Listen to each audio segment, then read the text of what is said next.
గురూజీ 72 గంటల్లోనే ఫోన్ లోనే అద్భుతమైన జ్యోతిష్య పరిష్కారం చూపిస్తారు.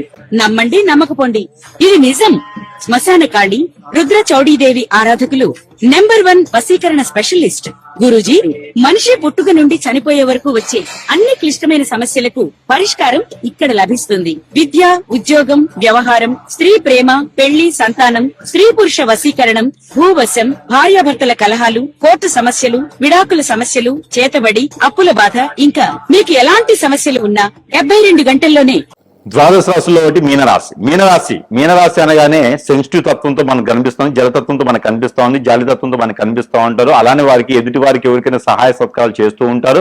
అలాంటి మీనరాశి వారికి ఈ యొక్క సంవత్సరం 2026 సంవత్సరం జూన్ మాసంలో ఎలా ఉండబోతుంది మనం ఒకసారి గ్రహించినట్టే కనుక ఈ యొక్క గ్రహాల యొక్క స్థితిగతులు మనం గమనించున్నాము. ఈ గ్రహాల యొక్క స్థితిగతులు అన్ని కూడా వీరికి సూచిస్తూనే, అలానే 2వ స్థానంలో ఉన్నటువంటి కుజుడు కావచ్చు, స్వస్థానంలో ఉన్నటువంటి శని కావచ్చు, ఇవన్నీ కూడా వీరికి మంచి చేయబోతున్నారు. కానీ తొందరపాటు నిర్ణయాలు తీసుకోకండి. తొందరపాటు నిర్ణయాలు తీసుకున్నారంటే మాత్రం ఖచ్చితంగా మీరు ఉన్నటువంటి పప్పులో మీరే కాలేసినట్లు లెక్క అవుతుంది. కాబట్టి మీరు ఎప్పుడు కూడా తొందరపాటు నిర్ణయాలు తీసుకోకండి.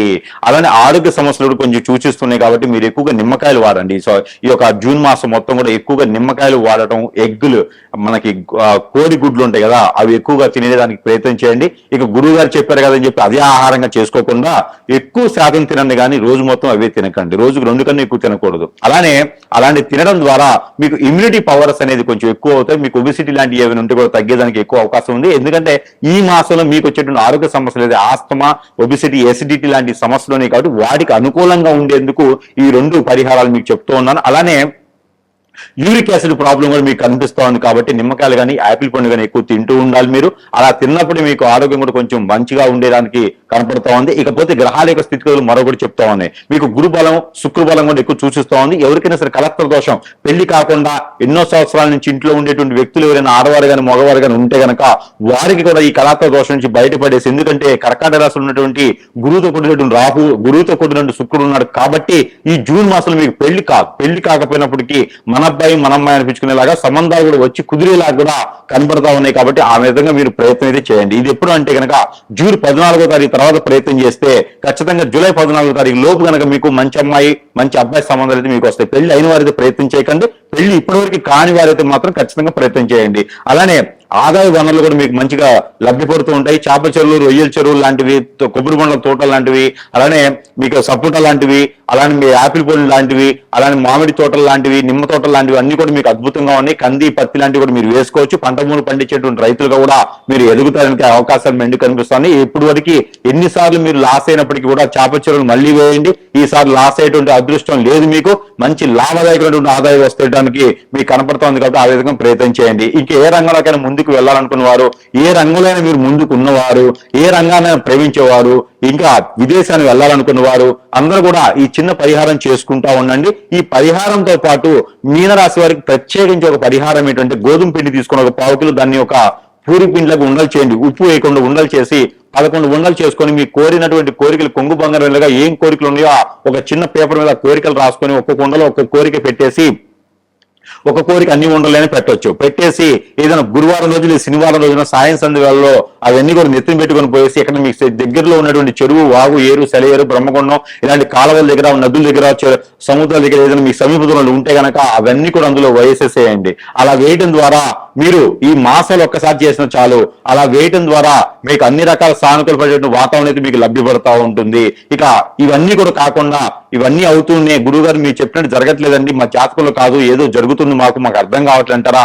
మీ మంచితనానికి, మీ సెన్సిటివ్ తత్వానికి, మీరు ఆలోచించుకునే గుణానికి, మీ ప్రేమ అనురాగాలకి తట్టుకోలేక, ఓర్చుకోలేక, ఓర్పు లేక, సహనం లేక, కుళ్ళు కుతంత్రంతో మీ మీద దండెత్తి చేయించేటువంటి ప్రయోగాలు అవి ఇప్నాడిజం, బ్లాక్ మ్యాజిక్, వశీకరణ, భాగమూలిక లాంటి ప్రయోగాలు చేయించేసి మిమ్మల్ని దూరం చేసి, భార్యాభర్తల మధ్యన వెడబాటు చేసి, పిల్లలు బిడ్డల మధ్య వెడబాటు చేసి, చెట్టుకొలు కుట్టుకోలు చేసేటువంటి అవకాశాలు ఉన్నాయి. మానవ గ్రహాలు చేసేటువంటి అవకాశాలు ఉన్నాయి. కాబట్టి వాడి జోలు వెళ్లకుండా ఎక్కడైనా సమీప దూరంలో మంచి గురువు ఉంటే గనక అక్కడ మీరు సూచించినట్లయితే కనుక మీరు జాతక ప్రకారంగా కాకుండా, దశల ప్రకారంగా కాకుండా, అంతర్దశల ప్రకారంగా కాకుండా మీ యొక్క స్థితిగతులు ఏమున్నాయి, మీకు ఏదైనా జరిగిన దాని సమస్యకు పరిష్కార మార్గం చూపించే విధంగా ఉంటుంది కాబట్టి ఆ విధంగా ప్రయత్నం చేయండి. అప్పటి వరకు కూడా మీరు చెప్పినటువంటి పరిహారం ఏదైతే ఉందో ఈ పరిహారం ప్రతి నిత్యం కూడా మీరు పాటించిన అవసరం లేదు. ఒక్కసారి చేస్తే కూడా ఈ పరిహారం చేయడం ద్వారా మీకు కొంచెం ఉపశమనత లభ్యపడుతుంది. ప్రతిరోజు చేసుకునే పరిహారం అవుతుంది. అదేమిటంటే సూర్యుడికి ఉదయించే రవికి నీరు ఆర్జనివ్వండి. దాని ద్వారా మీకు అన్ని రకాల సానుకూల పడే అదృష్టం, అవకాశం, ఆరోగ్య సమస్యలన్నీ కూడా తీరిపోయేదానికి, ఆర్థిక సమస్యలన్నీ కూడా పాడేయకుండా ఉండేదానికి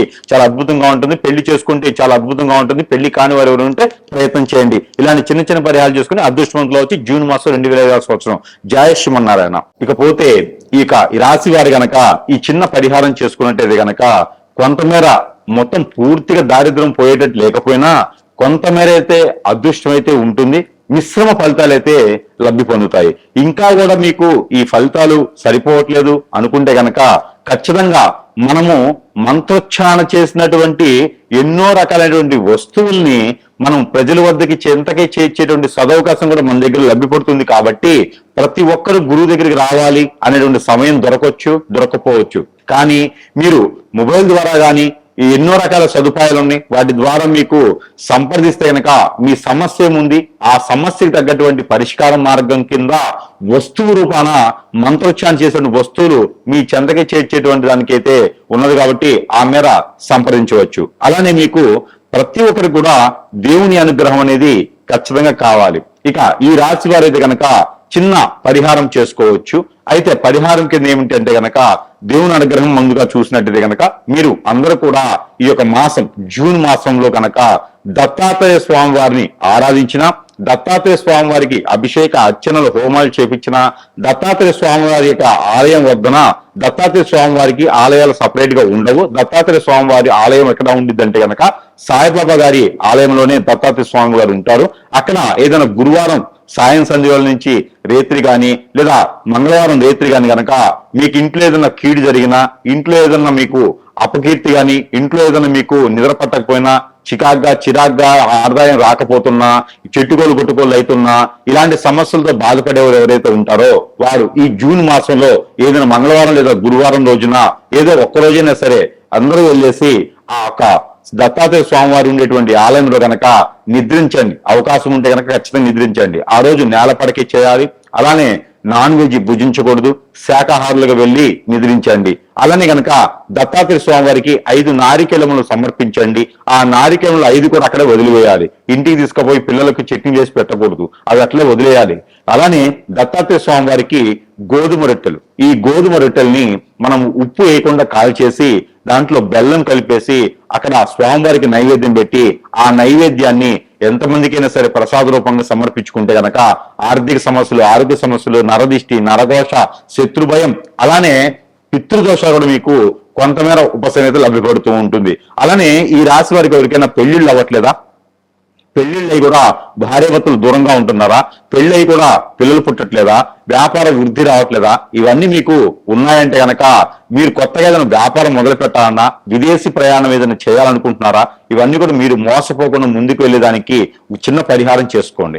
ఎక్కడైనా సరే నాగపడేలు కానీ, సుబ్రహ్మణ్య స్వామి ఆలయం కానీ, లేదా శివాలయంలో కానీ, లేదంటే మానసదేవి అమ్మవారు ఉంటే గనక అక్కడ మీరు పంచామృత అభిషేకం గనక చేసేయాలి. వినాయక స్వామి వారికి పొట్టు వస్త్రాలు సమర్పించండి. అలానే మీకు మరకతలింగం ఎక్కడైనా కనిపిస్తే కూడా అక్కడ మీరు అదృష్టకంగా అభిషేకం చేసుకోండి. కేసరి గణపతి ఎక్కడైనా మీకు అందుబాటులో ఉంటే గనక అక్కడ మీరు అభిషేకం చేసిన, అర్చన చేసిన, పొట్టు వస్త్రాలు సమర్పించిన మీకు బుధవారంలో చేసుకుంటే గనక పెళ్లి కాని వారైతే కేసరి గణపతి, వ్యాపార వృద్ధి గాని, ఆరోగ్య సమస్యలు గాని, కోర్టు వ్యవహారాలు గాని ఉన్నవారైతే గనక మరకతి గణపతి గాని, మరకత శివలింగం దగ్గర గాని మీరు అభిషేక అర్చనలు చేయించినట్టయితే గనక ఖచ్చితంగా మీకు ఉన్నతమైనటువంటి విదేశానికి మీరు వెళ్ళేదానికైనా, పెళ్లిళ్ళు అవడానికి ముందడుగు వేసేదానికైనా, మీకు ఇంకేదైనా గ్రహ దోషాలు కానీ, ప్రకృతి దోషాలు కానీ, పొలాలకి గట్లకి సంబంధించినటువంటి విషయాలు కానీ, ఏదైనా కోర్టు వ్యవహారాలు కానీ కూడా బయటపడేటువంటి అవకాశాలు మెండుగా ఉంటాయి. కాబట్టి ఒకరి దగ్గర నుంచి మోసపోకుండా ఉండాలంటే కనుక దక్షిణామూర్తి స్తోత్రం అనేది ప్రతిరోజు పారాయణం చేయండి. ఇలాంటి పరిహారాలు చేసుకోవడం ద్వారా మీకు అదృష్టం అనేది ఖచ్చితంగా కలిసి వచ్చేటువంటిది అయితే కనపడుతుంది. జయ శ్రీమన్నారాయణ. నేను మీ ఐకాన్ ఆస్ట్రాలజర్ గట్టుపల్లి సురేష్ బాబు. మనకి 2026 సంవత్సరం జూన్ మాసంలో గ్రహాల యొక్క స్థితిగతులు ఒకసారి మనం పరిశీలించినట్టయితే గనక మేషరాశిలో కుజుడు, అలానే మిథున రాశిలో మనకి బుధుడు, అలానే ఇప్పుడు మనకి రవి భగవానుడు, రవి భగవానుడు వృషభ రాశిలో 14 వరకు, 14 తారీఖు నుంచి మిథున రాశిలో బుధునితో పాటు సంచరిస్తూ ఉంటారు. అలానే గురువు శుక్రుల యొక్క కలయికతో కర్కాటక రాశిలో ఈ మాసం మొత్తంలో కొనసాగుతూ ఉంటారు, ఇది జూన్ మాసంలో. అలానే సింహరాశిలో వచ్చేటప్పటికి మనకి కేతు ఉన్నారు. ఇక్కడ మనం చూసినట్టయితే కనుక కుంభరాశిలో రాహు ఉన్నారు. అలానే మనకి మీనరాశిలో శని భగవానుడు సంచరిస్తూ ఉన్నారు. గ్రహాల యొక్క స్థితిగతులు ఈ మార్గంగా ఉన్నాయి. ఈ యొక్క స్థితిగతులు మనం పరిశీలన చేసిన తర్వాత మరి ద్వాదశ రాశుల వారికి ఈ జూన్ మాసంలో ఎలా ఉండబోతుంది, ఏ రాశుల వారికి ఎలా ఉంటుంది, అలానే మేషరాశి నుంచి మీనరాశి వారికి నడిచేటువంటి గ్రహ సంచార ప్రకారంగాను, అలానే వారి యొక్క దశ అంతర్దశల యొక్క ప్రకారంగాను, గోచారంలో వారి యొక్క చంద్రుడి వద్ద ఏ గ్రహం ఉన్నది, చంద్రుడితో పాటు అనుకూలంగా ఏ గ్రహం ఉన్నది, ఈ ఒక్కసారి పరిశీలన చేసుకోవాలి. మరొక చిన్న విషయం ఏంటంటే, ఏ విషయం కూడా మనము పరిమాణం ఎలా ఉంటుందంటే కనుక గ్రహాల యొక్క స్థితిగతులు పరిమాణం ప్రకారంగా మాత్రమే మన యొక్క జాతకం అనేది విశ్లేషించబడుతుంది. కానీ ఇది వ్యక్తిగత జాతక ప్రకారంగా అయితే కాదు. మీకు మనము ఓవరాల్ గా అంటే ప్రమాణ పూర్తిగా కూడా ఇది ప్రమాణాలు ఎట్లా అంటే గ్రహాల యొక్క స్థితిగతుల ప్రమాణాలు ఎట్లా ఉంటాయి అంటే గనక ఆ రాశిని మొత్తము కూడా సూచిస్తూ ఉంటాయి. దానిలో మీది ఉండొచ్చు, ఉండకపోవచ్చు. కానీ వ్యక్తిగత జాతకం తెలుసుకోవాలి. వారి యొక్క దారిద్ర్యం కానివ్వండి, వ్యతిరేకత కానివ్వండి, సంపూర్ణం కానివ్వండి, లేదా ఇంకేదైనా పనులు ముందుకు వెళ్ళలేకపోతున్నా, లేదు ఈ యొక్క జాతకము పరిశీలనలో మీకు ఏదన్నా ఇందులో ఏదన్నా పాయింట్లు ఉన్నట్టయితే గనక ఒకసారి మీ పర్సనల్ జాతకం కూడా సంప్రదిస్తే దానికి తగ్గటువంటి పరిహారాలు కానీ, దానికి తగ్గటువంటి రెమెడీస్ కానీ కూడా ఉంటాయి. అన్ని కూడా జాతకంలో ఉన్నట్టుగానే గురువులు చెప్పినట్టుగానే జరగాలని లేదు. మీ జాతకం జరగవచ్చు, జరగకపోవచ్చు. ఇది వ్యక్తిగత జాతకం అయితే సూక్ష్మంగా పరిశీలన చేయడానికి అయితే అనుకూలంగా ఉండేటువంటి అవకాశం అయితే బాగుంటుంది. అయితే మొదటిగా మనము మేషరాశి నుంచి మీనరాశి వారికి కూడా ఈ యొక్క జూన్ మాసంలో పరిహారాలే కావచ్చు, వారి యొక్క జాతకాన్ని ఏం చేస్తే బాగుంటుంది, ఏం చేయకపోతే బాగుంటుంది అనేది ఒకసారి పరిశీలన అయితే మనం మొదటిగా చేద్దాము.